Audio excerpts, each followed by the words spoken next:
صل علی رسولہ الکریم اما بعد فاعوذ باللہ من الشیطان الرجیم بسم اللہ الرحمن الرحیم۔ مودی اساتذہ کرام، مہمان خصوصی اور میرے محمد ساتھیوں، السلام علیکم۔ میرا نام محمد عدیل ہے، میں کلاس ششتم کا طالب علم ہوں۔ میرا تعلق فرائن پبلک اسکول ڈگری سے ہے۔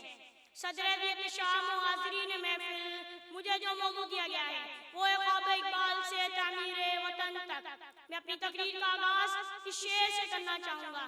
ٹوٹے تھے جو ستارے فارس کے آسمان سے، ٹوٹے تھے جو ستارے فارس کے آسمان سے، وحدت کی لے سنی تھی دنیا نے جس مکان سے، پھر تاب دے کے جس نے چمکائے کہکشاں سے، پھر تاب دے کے جس نے چمکائے کہکشاں سے، امیر عرب کو آئی ٹھنڈی ہوا جہاں سے، میرا وطن وہی ہے، میرا وطن وہی ہے۔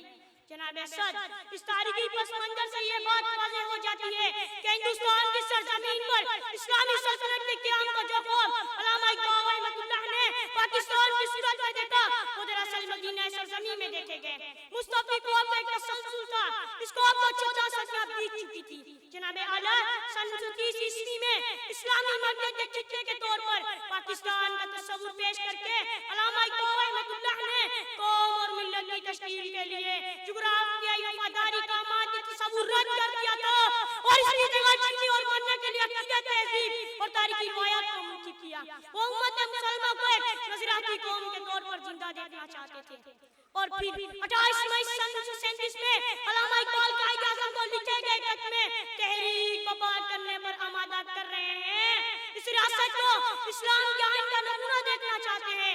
علامہ اقبال رحمۃ اللہ کی شدید خواہش تھی کہ ایسا زمین کا ٹکڑا حاصل کیا جا سکے جس میں شریعت اسلامی اور اتحادی اور انقلابی روح کا نافذ العمل ہو، اور اس میں قرآن و سنت کی بالادستی قائم ہو۔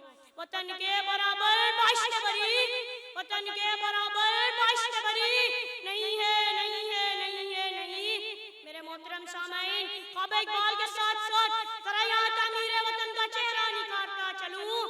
خواب اقبال سے تعمیر خواب تک الحمدللہ، الحمدللہ، الحمدللہ۔ 14 اگست سن 1947 کو ایک آواز سنتی ہے، لاہور ریڈیو پاکستان ہے۔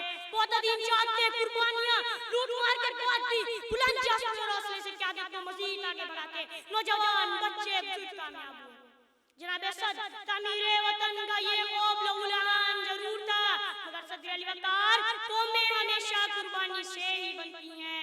باغ باغ آزاد ہے، صحن چمن آزاد ہے، باغ باغ آزاد ہے، صحن چمن آزاد ہے، ہو مبارک دوستو اپنا وطن آزاد ہے۔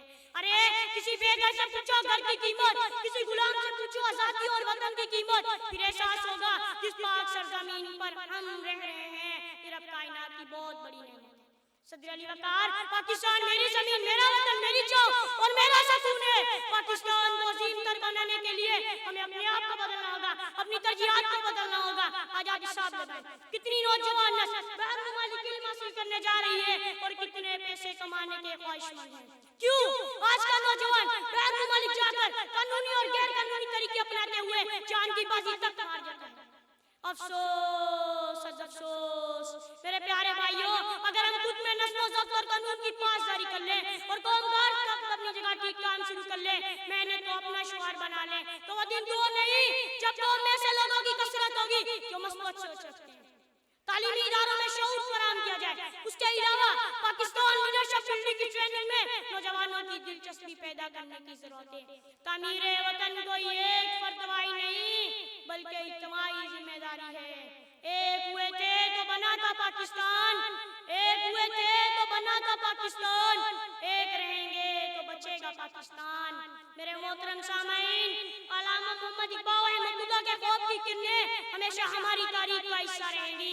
ہمیں اس روشنی کو اپنے اندر تلاش کرنے کی سخت ضرورت ہے، تب جا کر کہیں خواب اقبال سے تعمیر وطن تک کا سفر طے ہو پائے گا انشاءاللہ۔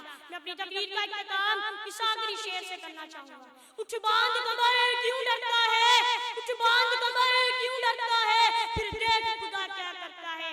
وآخر دعوانا الحمدللہ رب العالمین۔ جزاک اللہ، السلام علیکم۔